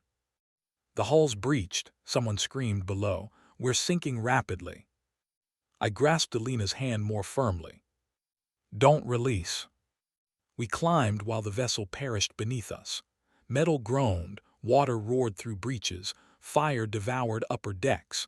A race against time, and we were losing. On deck, pandemonium reigned. The few remaining lifeboats proved overcrowded. People fought for places, pushing weaker individuals aside. Guards attempted maintaining order, yet chaos proved stronger. "The helicopter." Elena indicated the helipad where a rescue helicopter prepared for departure. Gabriel ordered it. We sprinted toward the helipad, dodging falling debris and panicking individuals. The helicopter blades already rotated, the pilot clearly intending departure without delay. "Stop," I shouted, yet my voice drowned in the roar. Then I observed him. Gabriel stood beside the helicopter with Stone and 2 guards. My brother's hands bore handcuffs, yet he smiled. "Ah, the reunited couple," he called out, observing us, just in time for the finale. Stone appeared exhausted, blood seeping through his shirt. "Harper's men ambushed us, barely escaped." "Where's Harper?" I inquired. "Fish food," Gabriel shrugged. "Along with half his team. The remainder attempt self-preservation." The yacht lurched again. Minutes remained, perhaps fewer. "Everyone board the helicopter," Stone commanded. "Immediately." We scrambled aboard. The pilot didn't await door closure before lifting off. The yacht fell away beneath us, already half submerged, engulfed in flames. I regarded Gabriel. He sat calmly, observing his empire's destruction through the window. "No regrets?" I asked. "For what? That the game concluded. All games eventually terminate." He turned toward me. "You understand, brother, I never intended harming you, simply desired what you possessed. You could have requested. Would you have shared?" He smiled sadly. "Would you have surrendered Elena, your reputation, father's respect?" I didn't respond. We both knew the truth. "Mr. Rivers," the pilot called back, "where are we heading?" I looked at Stone. He appeared pale yet conscious. "Nearest hospital, then FBI field office." Elena sat beside me, silent.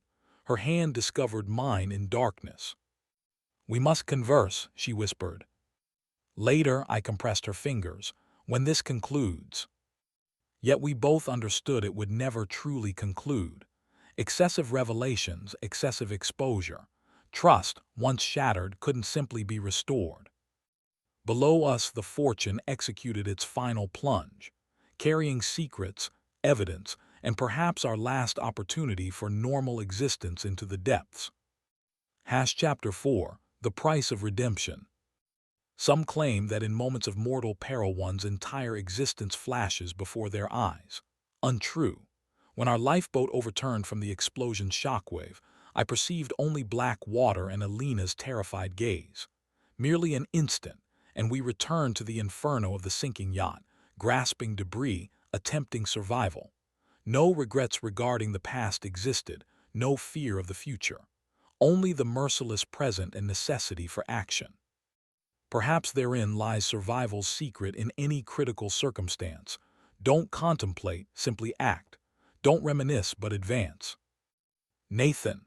Alina's scream barely penetrated the flames' roar and collapsing structures' thunder. I seized her hand, extracting her from water flooding the yacht's lower deck.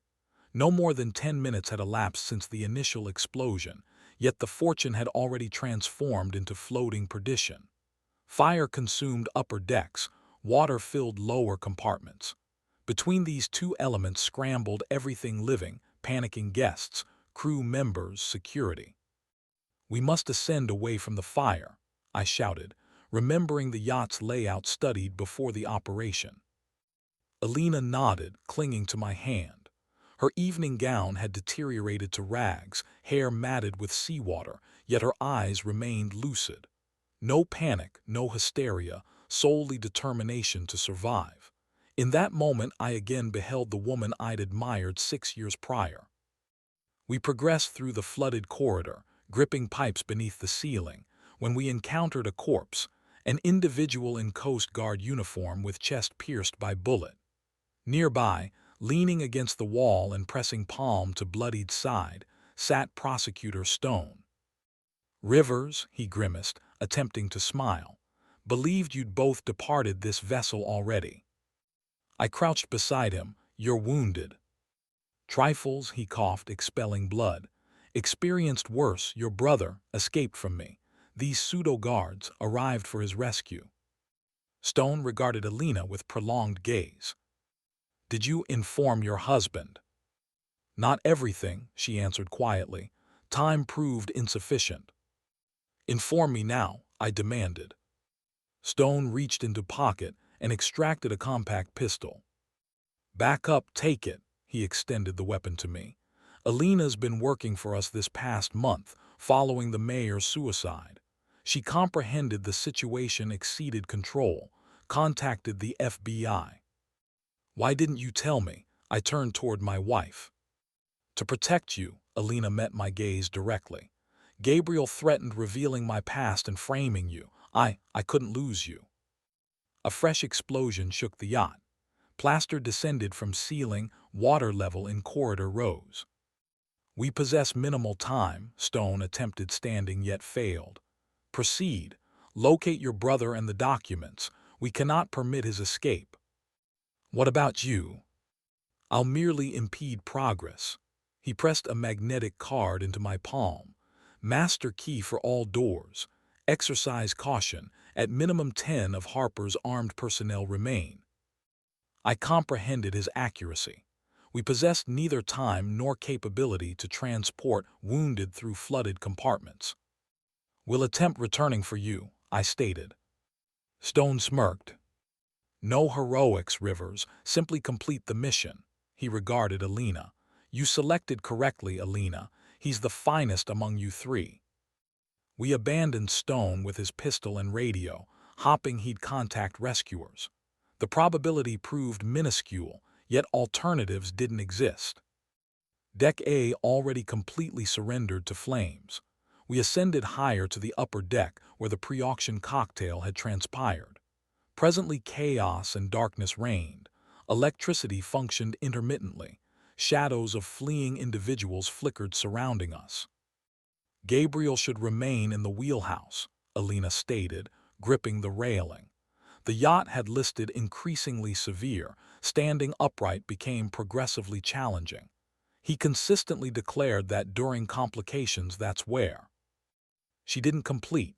3 figures in Coast Guard uniforms emerged from shadows. Leading them stood Harper, the identical squad leader I'd observed at the auction. "Well, here's our lovebird," Harper smirked, aiming automatic at Alina. "Traitor and her heroic spouse." I extracted Stone's pistol, yet 3 against 1 in confined quarters, unfavorable odds, even for a Special Forces lieutenant colonel.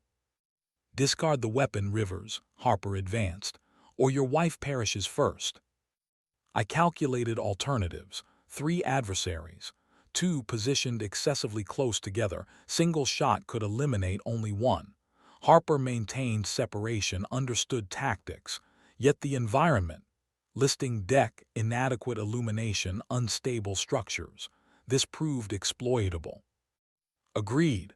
I slowly bent, feigning intention to deposit the pistol. Instead executed sharp movement, dislodging fire hose from wall mounting.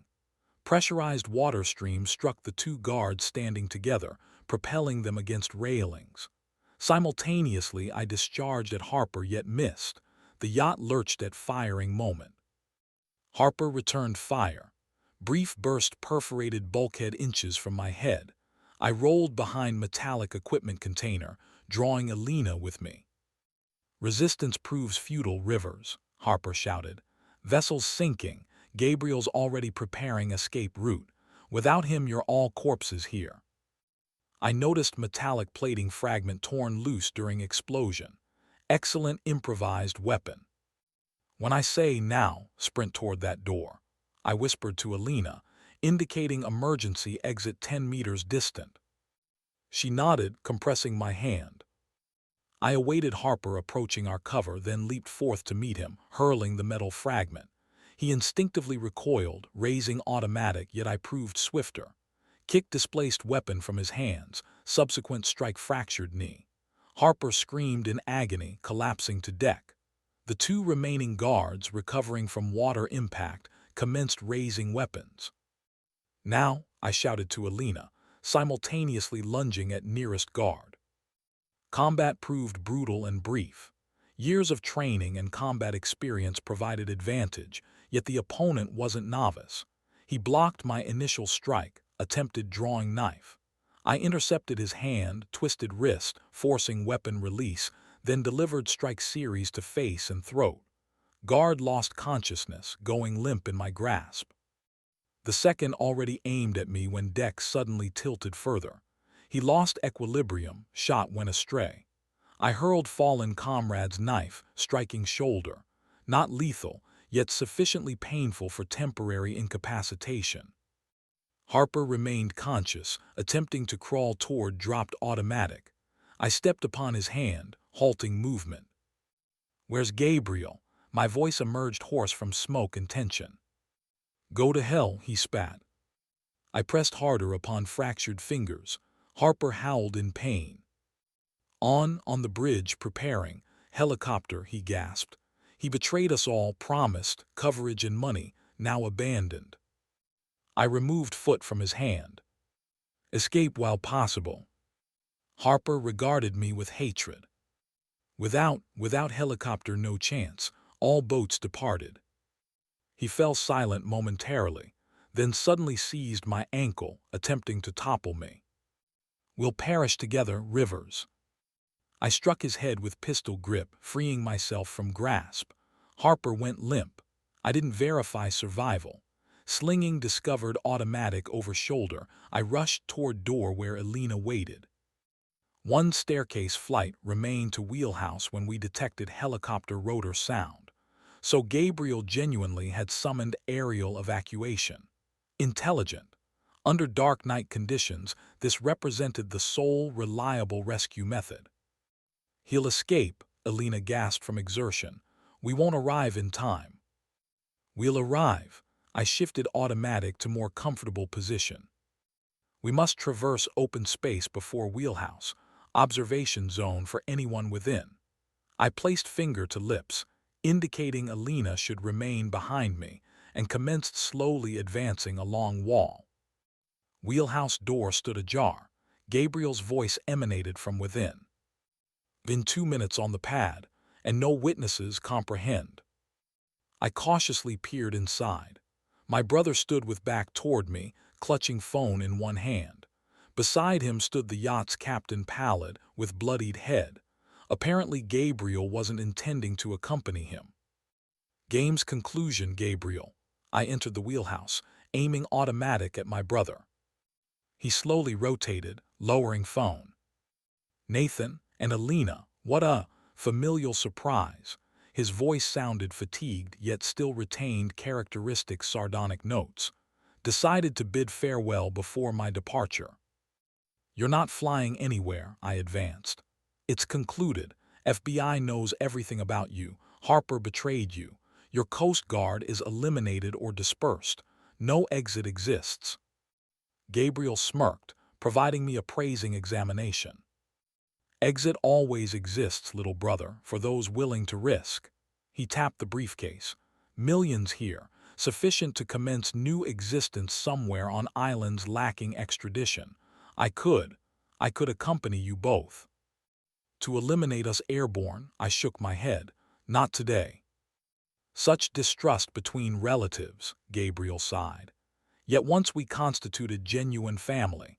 Remember, Nathan, before father commenced transforming you into perfect military machine and labeled me failure. Don't transfer blame, I maintained him in sights. You made your selection. Betrayal, blackmail, murder. Murder, Gabriel snorted. What are you discussing? I killed nobody. Mayer shot himself, weakling, and the boutique fire proved accidental. Electrical wiring, remember. And Katerina, the seamstress who accidentally discovered your flash drive containing compromising material. Something flickered in my brother's eyes, surprise. I didn't kill Katerina. Why would I? She was finest seamstress, irreplaceable for business. He turned toward Alina. My dear sister-in-law apparently didn't disclose everything. I regarded Alina. What's he discussing? She paled. I don't know. Oh, let's abandon hypocrisy in final minutes. Gabriel placed briefcase upon control panel. Shows concluding, time to reveal all cards. He extracted small tablet from inner pocket. Security camera recordings from boutique. Fire evening. He initiated video. The trembling image displayed Alina entering storage room carrying canister. Then, her rapidly exiting through service door. Timestamp indicated half hour before initial fire report. No, Alina whispered. This is fabrication. Afraid not, Gabriel shook his head. FBI already verified authenticity. Your noble Agent Stone and his team knew you initiated the fire. They simply decided utilizing you to reach me. I felt ground disappear beneath feet.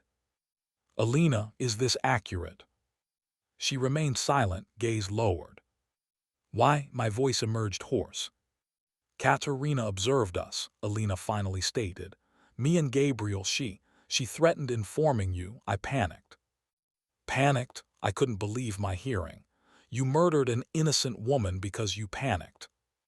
She possessed a son, Alina, Gabriel added with feigned sorrow. 7-year-old boy, now orphaned. Silence, she screamed. You manipulated me. You stated we needed intimidating her. You provided the canister. Yet you ignited the match. Gabriel spread hands. I regarded them both and failed to recognize them. The brother I once cherished. The wife I trusted. Two strangers distorted by avarice and fear. In shock, I lowered the weapon.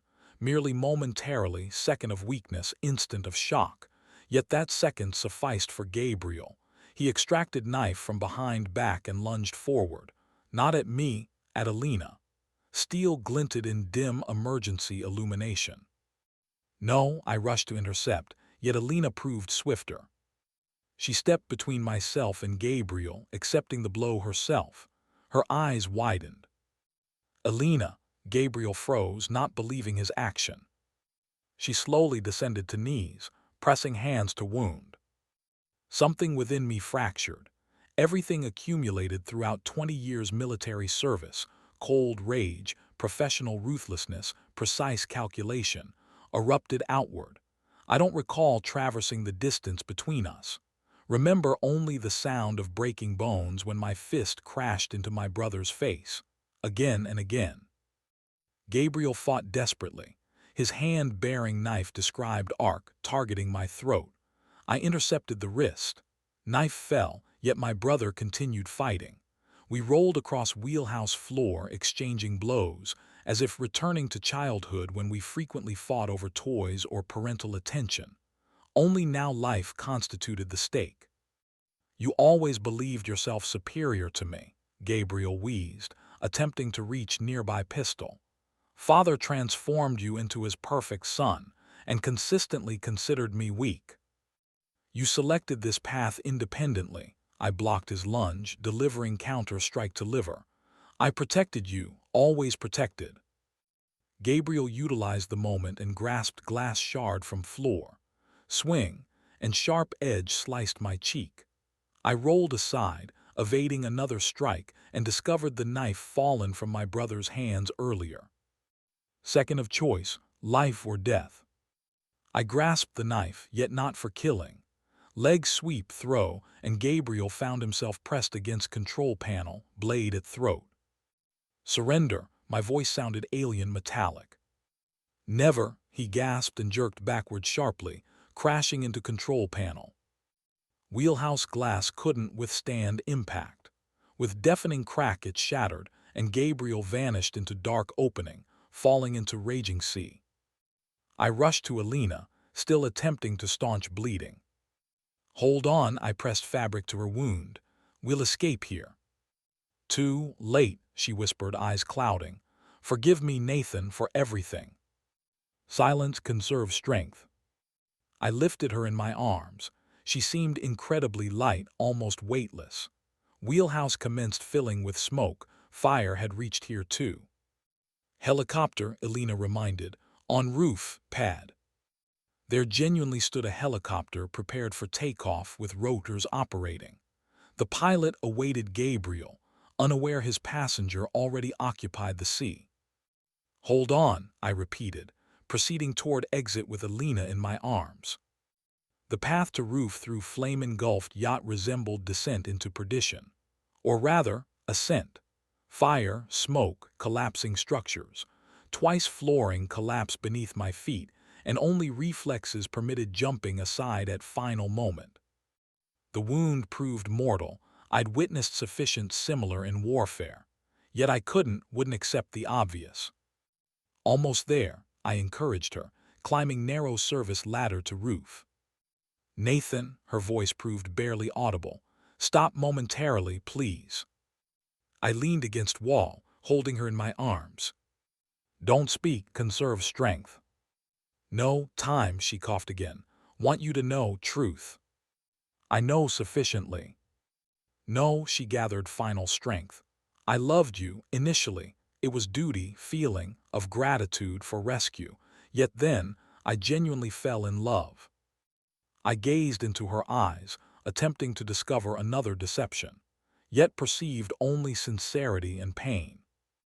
"Gabriel," he discovered who I was, daughter of the one you were assigned to eliminate, commenced blackmailing, first money, then assistance with schemes. She shuddered from pain. "I feared you'd discover that you despise me." I would have comprehended, words emerged with difficulty.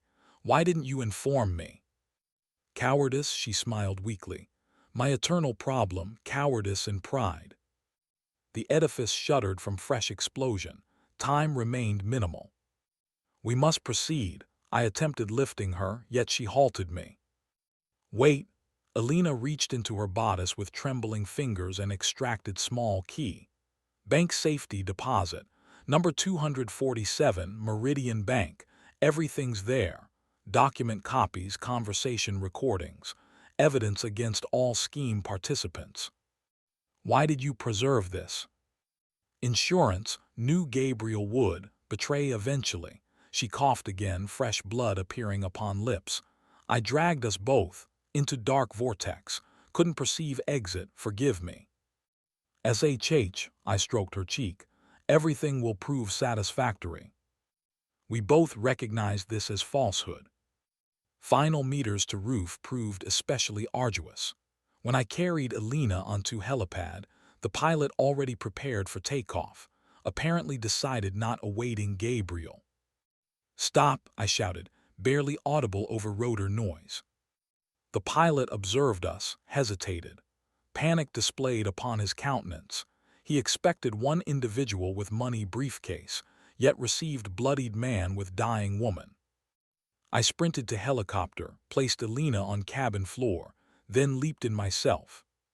Take off rapidly. The machine lifted from deck at the precise moment wheelhouse roof collapsed in flames. We ascended into nocturnal sky, observing the giant yacht slowly submerge into waves, shrouded in flame and smoke. Alina lay with head upon my lap. Her breathing became increasingly shallow. "Cold," she whispered. I removed my torn jacket, covering her, though comprehending this gesture's futility. This cold, not from surrounding air, life departing the body. You know, her voice proved barely distinguishable over engine noise. Everything could have differed, had I been honest with you from inception. Everything will prove satisfactory, I repeated. We'll reach shore, locate physicians. She weakly shook her head. Don't deceive, not now. Her fingers compressed my hand. You were the finest occurrence in my existence. I didn't deserve you. Alina. Forgive me, final words proved barely audible, for everything. Her eyes closed. The hand compressing mine went limp. Breathing ceased. I sat holding my deceased wife in my arms while the helicopter flew toward shore. Within existed emptiness. Not pain, not grief, not anger. Absolute void. 6 months subsequently I stood at a fresh gravestone. Gray granite, simple inscription. Alina Rivers, 1994-2025. Rest in peace. No epitaphs, no verses. What could be inscribed regarding an existence replete with contradictions, love, and betrayal? The day proved cold yet clear. Cemetery stood vacant weekday, early morning. I placed a bouquet of white roses upon the grave, her preferred flowers. I anticipated discovering you here. The voice behind me belonged to Robert Stone. The FBI agent appeared considerably improved than at our final encounter. The wound had healed, leaving merely a small scar upon neck. He wore civilian attire, dark overcoat and scarf. Surprising you survived it all, I observed without turning. Fate's irony, Stone positioned himself beside me. Harper discovered me before the yacht ultimately sank. We escaped on a life raft.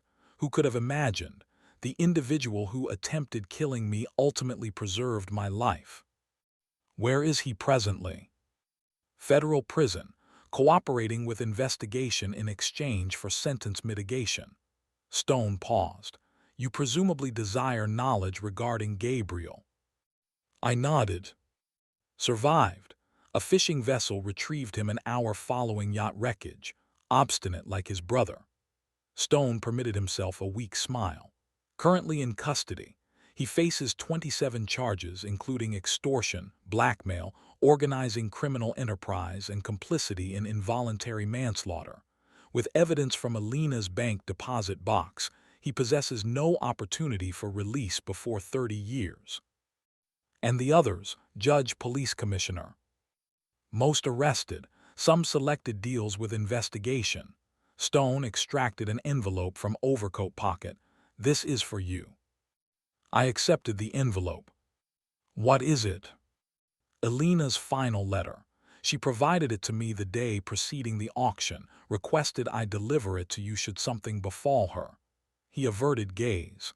I should have delivered earlier, yet the investigation. I comprehend. I placed the envelope in inner jacket pocket, would read subsequently privately. What do you intend doing next? Stone inquired following pause. Excellent question. The previous 6 months I'd existed on autopilot, provided testimony, assisted investigation, addressed documents, insurance, funerals, awakened, consumed food, slept, functioned, yet didn't live. Don't know, I responded honestly. Perhaps return to military service. There, at minimum, you recognize who's adversary and who's ally. Desire counsel from someone who also lost family through occupation. Stone gazed into distance at grave Rose.